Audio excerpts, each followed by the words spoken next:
And then lastly, throw up some ads over there. Spend a few minutes identifying your top keywords. Walmart has great tools internally that they offer to every single seller of how to identify your proper keywords. I've done posts on this on LinkedIn. I could share some more if you want to reach out, but there's some great information within Walmart under their analytics page where they tell you top keywords for your item specifically, and you just go ahead against those keywords, running some ads against that. Are your keywords gaining rank? Amazing, and then you'll see success. But just give it some love, give it some attention. Make sure that your listings are set up for success. Don't just half-ass it and then maybe it won't actually work.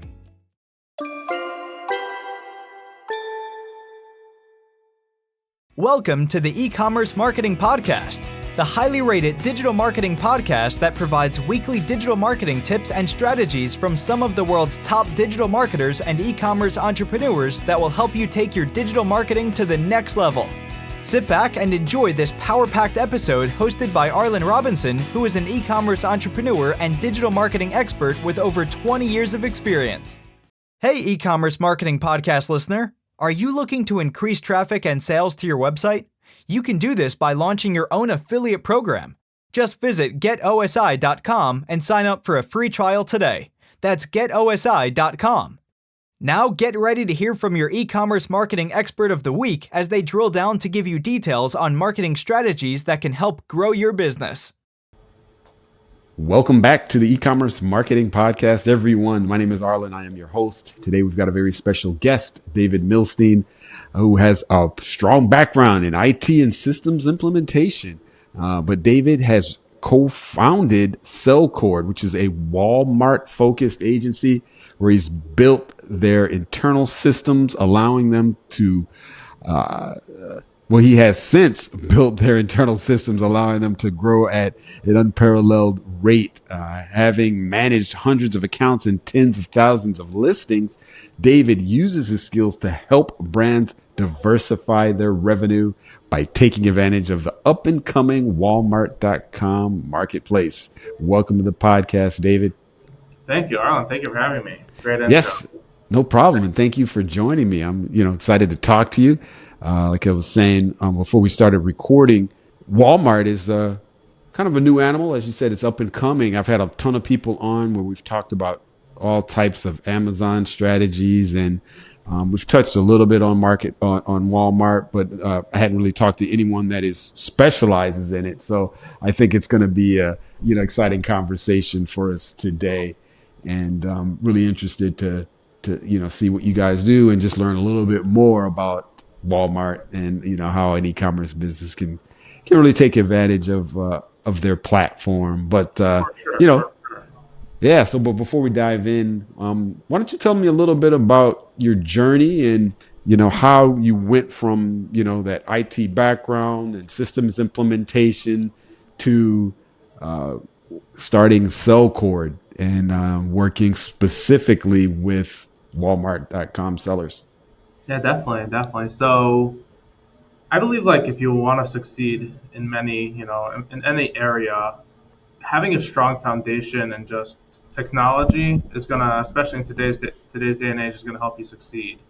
Just having skills, strong Excel skills, Google Sheets, just the basics, really helps you with your organization, really helps you be able to do things in an automated fashion and to really grow in any department, e-commerce or not. So I had originally started in IT, and I was actually working in 3PL warehousing, doing systems implementation for them. So they had developed a custom software, and I was working, boots on the ground, helping the team learn the software, making improvements to the software, things like that. Not the actual development itself, but kind of being that middleman between the operations team and the developers. And what that led to is really a stronger understanding of, how the operations person thinks and how the developer thinks. There's always a big disconnect over there, very different mindsets and personalities. Yeah. So it's very important to be able to bridge that gap. And that helped develop my own skills and knowledge sets around that. What happened is around COVID time, things slowed down in general in the entire, in the world and the industries. And I'd actually met Michael, our founder and CEO. And we had met at that time. We knew each other for a couple of years as friends. He was working in the e-commerce space originally as a seller, actually, and we decided to join forces. He has some skills, I have some different skills, and we had looked to go, what direction do we want to take over here? And during COVID, because everyone was doing like working out from home, they were selling fitness products, and the resistance band specifically really took off. They had like a resistance band that went crazy on Walmart. Okay. And it was so strange to see like, oh wow, there's actually sales on Walmart. Who knew? Who knew that this was a marketplace? Because we had on eBay and all these different platforms. So we really decided to invest a lot more in Walmart.com. We actually had an expansion of our catalog. We had about 1,000 SKUs when we first started. And we see the sales, we're building up, we're growing. And then we're like, wait, let's zoom out here a second. Amazon, like definitely sellers succeed, but like there's so much opportunity in terms of agency and SaaS. Like there's so many companies out there, but there isn't really that exists on Walmart. Let's take that approach. We understand the marketplace, and it kind of gives us a little bit more of an opportunity, and we don't have to rely purely on ourselves. And you can even see today with all the tariffs going on.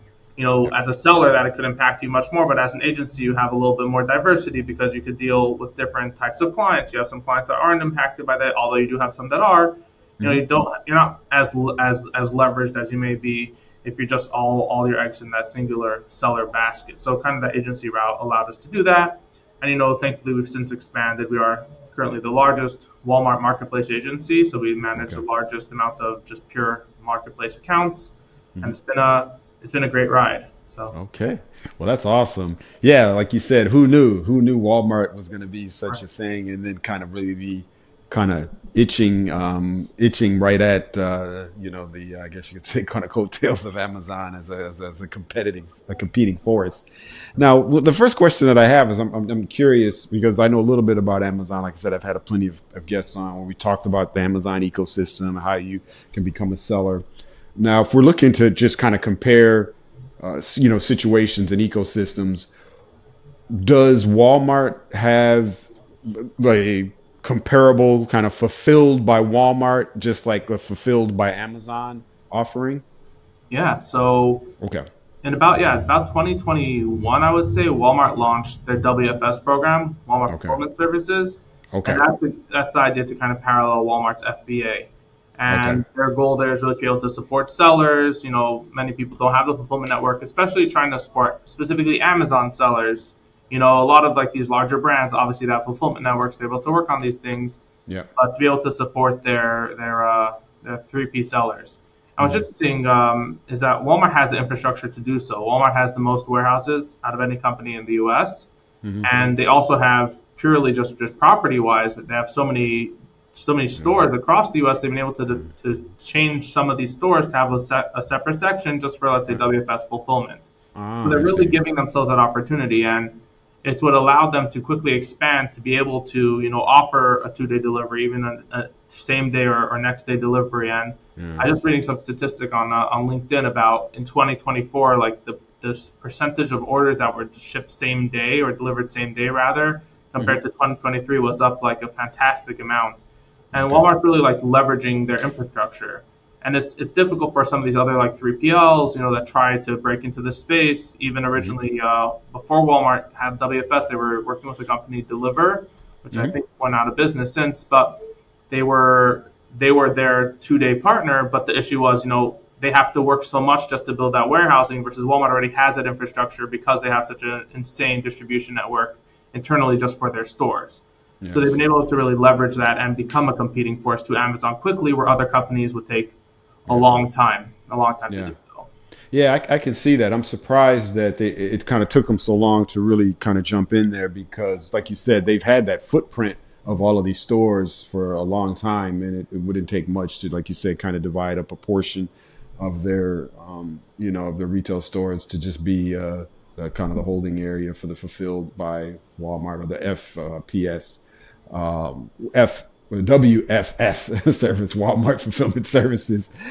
So it's kind of a little bit surprising, but I can see how just that's a huge advantage for them because of that footprint. And then with that, in their proximity to all of these major metro areas, to be able to do the next day shipping, the same day, and all of that, just like Amazon. So yeah, it's really good stuff. Good to know. Now, for people, of course, that are listening are probably familiar with some of the opportunities as far as advertising your brand when you're on the Amazon platform. When it comes to Walmart, what if you can break down the different types of the different ad types that are available on Walmart.com, and how do they compare to the platforms, Amazon or the Google platforms? Most definitely, yeah. So interestingly, Walmart, they hired a lot of people from Amazon in all departments, from advertising, leadership, really in many different areas. And Gotcha. with that came a lot of, shared ideas. And I like to think of it that Walmart doesn't have to be the pioneer. Amazon was like the first to really like build this third-party marketplace and take it further. I guess eBay did exist, but Amazon really took it to the extreme that it is. Mm-hmm. And now Walmart can pick and choose what they like and don't like. Happens to be on the advertising side, it's very similar into how at least the campaign creation works. The algorithm itself does vary, but the campaign creation is similar. So you have your sponsored product, which is available in both auto campaigns and manual campaigns. So that'll take care of, you want to do auto targeting, or if you want to do manual specific keyword targeting. They have the match types are the same. You have your broad, your phrases, and your exact, all similar to Amazon. They also offer sponsored brand, which is your brand amplifier ad, and they have sponsored video. And those are the main three on like the lower funnel side. Walmart also does have display capabilities. They have on-site display, what they call display self-serve, DSS, which is available to do on-site display, running assets that you provide yourself, and able to just grab different targeting. You could go after audience-specific targeting rather than, keyword-specific targeting. So it does give you a broader, strategy of how you want to approach ads on Walmart. But it is CPM-based, so it's cost per, impression rather than cost per click. So it could definitely get, more pricey. It's a little bit more upper funnel, bigger picture. And Walmart also has a very strong off-site advertising play as well. So they do work through the trade desk. They have, for DSP, they have an identically mirrored product to the trade desk. The trade desk is like essentially a seat within the trade desk, specifically for Walmart, and they have the attribution data. So if you're running off-site ads to wherever, connected TV or just, an ad on some random website, you're able to get that attribution data back to Walmart. Again, a little bit more upper funnel, but, within that space, there's so much and specific you could go. You could target, your neighbor that you want to check out your product. You could really go any specific area when you want to go that much control on that level versus, when you come down to sponsored product, it really is all keyword based. You can't even target a certain demographic, repeat customers. There's nothing around that. Okay, that's good. Yeah, it sounds like it's really comparable to the options that are on Amazon and some of the things that are on Google as well. So very comparable.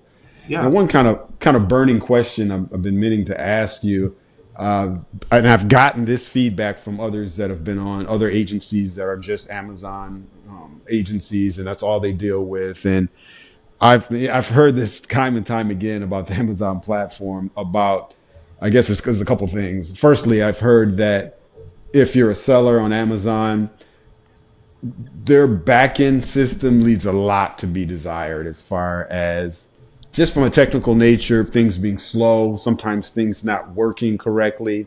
And then secondly, anytime you're looking to get in contact with them as far as like, let's say, your listings were taken down for some reason, the process, from what I've heard, is just a kind of a nightmare. Have you heard those things? And if so, how do those types of experiences compare on Walmart as far as technology-wise, things working, being able to kind of get in there, get out, and then the communication with their teams to help support these sellers?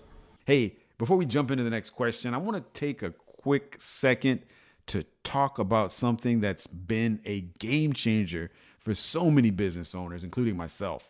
That's public speaking. If you're running an e-commerce brand, marketing agency, or any business, your ability to communicate clearly and confidently can really make all the difference. Whether you're pitching to investors, speaking at conferences, or even just creating content that connects with your audience. That's exactly why I created speaktoempower.com, a coaching program designed to help you master public speaking without fear. You can start with my free 10-day course where I walk through essential strategies to overcome nervousness, engage in the audience, and speak with confidence. And if you want to go even deeper, I offer weekly virtual group coaching sessions and one-on-one coaching tailored to your needs. So if you've ever felt like you could be more confident on camera, on stage, or even in day-to-day business conversations, head over to speaktoempower.com and get started for free today. All right, now back to the episode. Yeah, I mean, this is probably one of the most common things that people will bring to us. And honestly, as an agency, it does help, when people are struggling and people do have problems that they're facing. People come to us like, hey, I'm running into all these problems here, with the different, my seller center, this listing is down, something's going wrong. And that does give us opportunity to be able to, we understand how to correct these things and what's wrong and how to actually adjust and adapt it. But I will say Walmart is doing a lot to be able to improve their technology and their backend and their means of communication. I would say one of the key, differences in Walmart to their seller relationship versus Amazon to their seller relationship is that Walmart wants you. I don't know if necessarily Amazon wants you as a seller. Amazon is kind of like, there's so many Amazon sellers. They're like, I don't know if we need all these guys over here. Like, there's a lot of people over here. Exactly. Exactly. They'll shut you down, if something's going on, like they're a little bit harder to communicate with versus Walmart has a whole team dedicated to business development. And, some people might not be able to find them and, they work through us and we're able to put people in contact with them. But they do want you as a seller. They're trying to really expand. They're doing a lot for their sellers. They're trying to get a lot of new seller savings initiatives. So if you join now, you get like discounts on your fulfillment fees. You get discounts on your referral fees. Just different ways to be able to bring sellers in. And they're working on they have a white glove team to be able to help you onboard better. They give you account managers. They're a lot, they want to work with you, especially if you're a large seller on Amazon. And they're not really chasing Amazon in terms of the Amazon fees. Obviously, Amazon fees are just getting higher and higher, and especially again with all general cost of goods going up right now, definitely just builds up, and your margins are getting slimmer. So with Walmart, you have that opportunity to, your fees are going to remain what they've always been. They're a little bit perhaps lesser. And what I'd say is a very key part is because Walmart is less competitive, your bids that you have to place, going back to advertising, your CPCs are going to be lower. So you don't have to bid as much to win in the same spaces. So although maybe the sales are less, they will be more profitable sales typically from what we've seen. Even in these bigger categories, because on Amazon it's just so saturated, so that's a key difference. Yeah, exactly. That's kind of the key thing. Like you said, they're kind of at the point where, we don't necessarily need any more sellers. So you're not going to get that special attention, that the hand holding, and then some of the things that Walmart is doing right now, since they've been ramping up just, for a few years now. So I totally get it, and it makes sense. So let's say I'm an e-commerce seller right now. I'm hearing this conversation and I'm sold. I'm like, all right, I'm on Amazon, but let me just go ahead and try Walmart.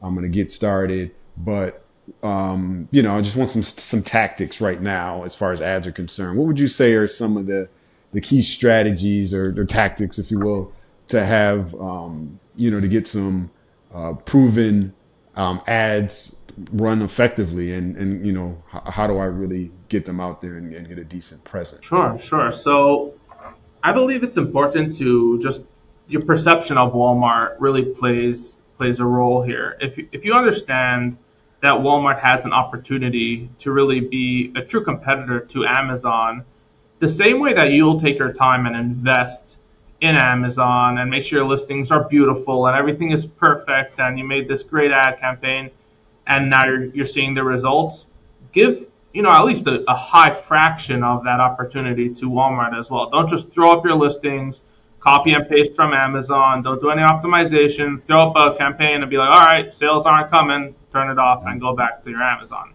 No, go in there, and I would say first steps in terms of optimization is ensuring that your categorization is done correctly. Part of Walmart's algorithm, a big part, is making sure that your category, specifically what they call your product type, is accurate. So you really want to do the analysis, make sure that you are categorized correctly.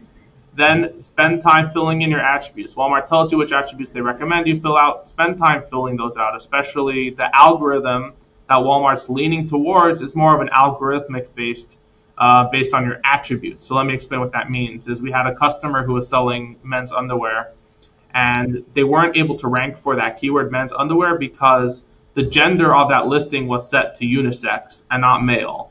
And just that, shows a little bit about how their algorithm works. The algorithm needs you to have the attributes filled out properly in order to even rank in the first place. Just something that maybe you wouldn't consider because it's blasted all over your copy and your title, your description. Everywhere it says men's underwear, men's underwear, men's underwear. But because that just one attribute wasn't filled in properly, it impacted your ability to rank. So that's definitely, a key part to go with. Okay.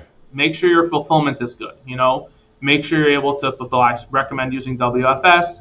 Make sure you have quick fulfillment. Walmart is not going to promote items that are going to be slow to arrive because they know they're not going to convert, and Walmart's trying to make their money. So make sure that your product is going to be able to convert. Keep your price parity to Amazon. I see a lot of sellers are like, I'm worried about my Amazon buy box. If you keep your same price on Amazon and on Walmart, you're good. Have that price parity. And then lastly, throw up some ads over there. Spend a few minutes identifying your top keywords.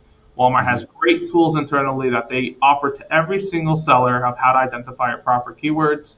I've done posts on this on LinkedIn. I could share some more if you want to reach out. But there's some great information within Walmart under their analytics page where they tell you top keywords for your item specifically. And if you just go ahead against those keywords, running some ads against that, are your keywords gaining rank? Amazing, and then you'll see success. But just give it some love, give it some attention. Make sure that your listings are set up for success. Don't just half-ass it and then maybe it won't actually work. Yeah, exactly. Yeah, it's that makes sense. It's you've got to pay attention to it just like with any other platform. And the copy and paste from Amazon is not the thing to do. Yeah, that's definitely don't want to do that. Now you mentioned one of the mistakes that one of the brands you dealt with had the men's underwear brand. And the attributes they didn't include. What are some other common mistakes that you've seen brands make that, you've seen that, if you can just prevent doing these things, you're going to go a long way. What are some other common ones? Sure. So another interesting one is actually the titles and descriptions, specifically the copy of a listing. And you want to make some minor tweaks to it at minimum. Walmart gives you a listing quality score. They give you a score, hey, and they tell you what they like and don't like about your listing, more about what they don't like. Make those tweaks to that copy, and it shouldn't be identical to what you have on Amazon. Now, why is that the case? Even if on Amazon you have a good title and on Walmart it fits their guidelines, the reason being is that Walmart they have a very high rank within Google for for search. So if somebody's searching for a product on Google, you're going to see Amazon links, you'll see Walmart links, because obviously Walmart's been around for a while over there. If you have the same title of your product on Amazon and on Walmart's going to have issues, ranking for that product link on Google. This is just a little bit more of a understanding a bit about their algorithm. So that's why they specifically request that the title on Walmart, primarily the title, is not the same on your Shopify, on your Amazon. It's uniquely curated for Walmart. And that could just be changing one word, change something. And that's, I find, a common mistake that can impact it, because Walmart scrapes other platforms. So they could see that, your title's the same, and that's immediately going to be like a back-end hit. They're going to be like, all right, this is going to be a difficult product for us to rank, so they might not necessarily push. Now, I've seen people have succeeded. I'm not going to say it's impossible.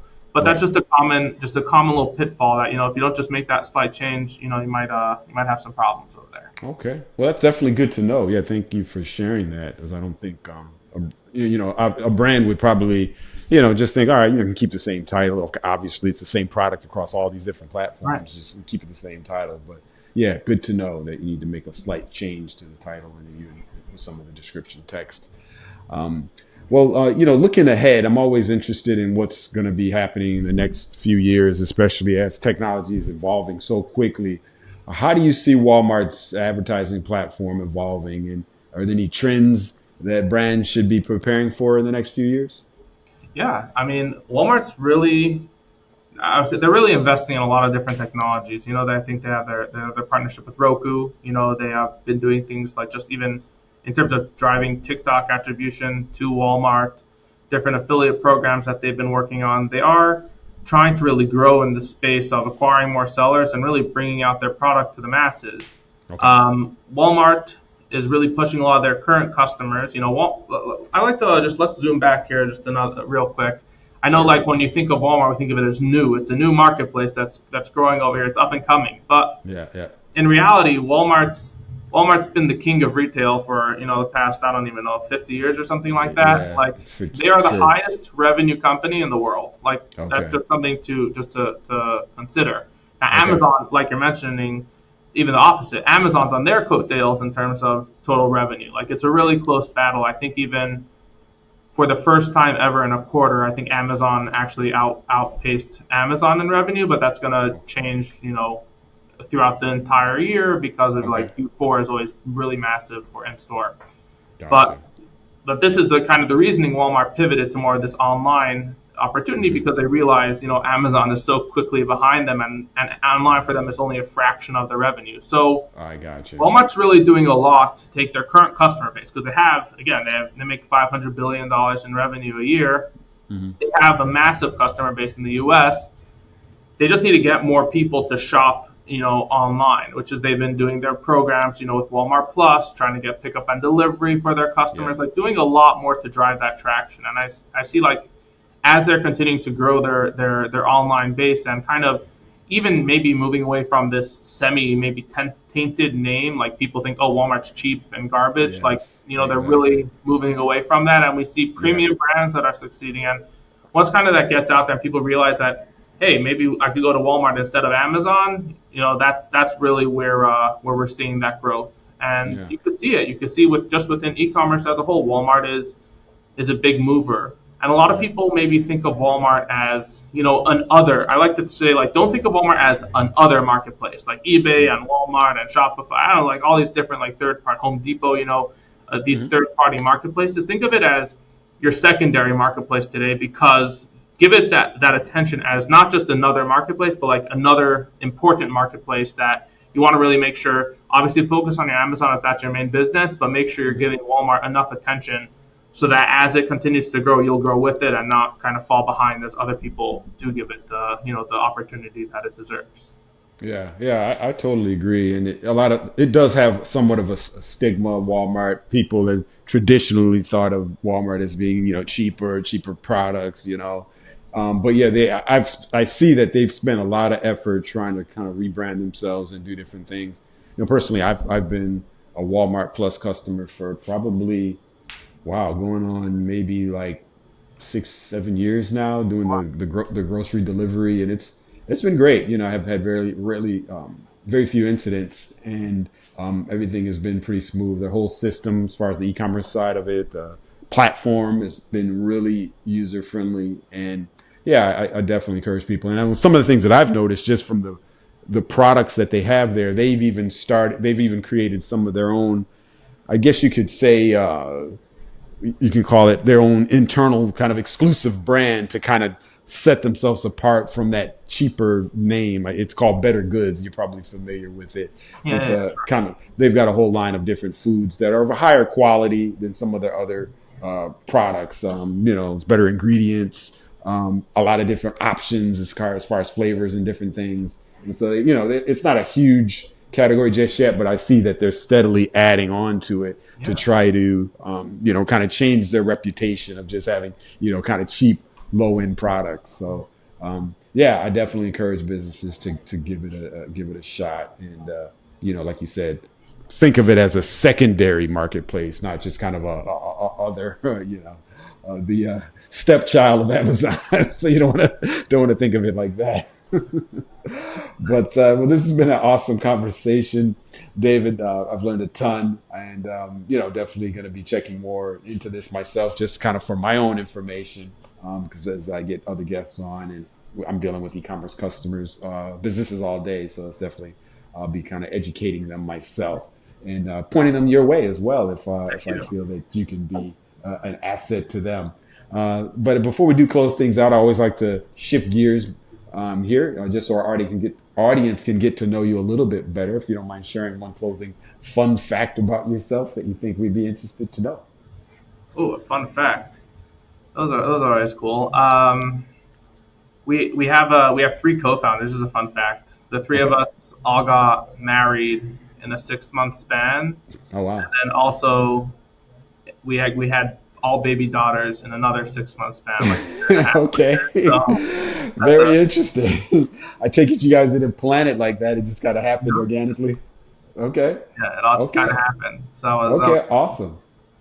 So your daughters are basically essentially the same age now. They're all going to be kind of exactly. They'll be potentially in the same classes. Growing up together. We'll see if we continue the trend throughout. We'll see how it works out. Right. All right. Good stuff, man. Yeah, thank you for sharing that. And finally, if our listeners and viewers want to reach out to you and pick your brain any more about all things Walmart.com and their whole Walmart fulfillment services, what would be the best way for them to reach you? Sure, yeah. So always visit our website. There's SellCord.com, SELLCORD.com. You could email me directly, David@SellCord.com. I may not get back to your email immediately, so probably better to go through the site and reach out through there, and someone will reach out to you. But if you do want to drop me an email, I'll get to it for sure. So that's probably our best way. You could follow us on LinkedIn, stay in the loop. We have some newsletters over there, specifically all Walmart related, some good info out there. All right. Well, that sounds good. Well, we'll be sure to have all those links in the show notes as well as within our website podcast page so people can check you out and get in touch with you there. Well, David, thank you again for joining us. It's been an awesome conversation, and we love to have you here today on the E-commerce Marketing Podcast. Appreciate it. Thanks so much, Arlen. This has been great. Thank you. Thank you for listening to the E-commerce Marketing Podcast. If you've enjoyed this episode, be sure to rate, review, subscribe, and share it with everyone you know. Are you looking to take your digital marketing to the next level but are tired of weeding through countless YouTube videos with unproven and untrusted marketing strategies? Well, we have the answer for you. The More Sales Every Month online digital marketing course. In this information-packed course, you will learn effective keyword research, link building, content marketing, and much more to attract and convert your site visitors into paying customers. Just go to moresaleseverymonth.com and sign up today for a low one-time fee. In addition to this power-packed course, if you would like to get access to a growing repository of digital marketing articles, PDFs, and ebooks, check out getosi.com/resources and opt in to get full access to our library of priceless marketing information to help you take your digital marketing to the next level.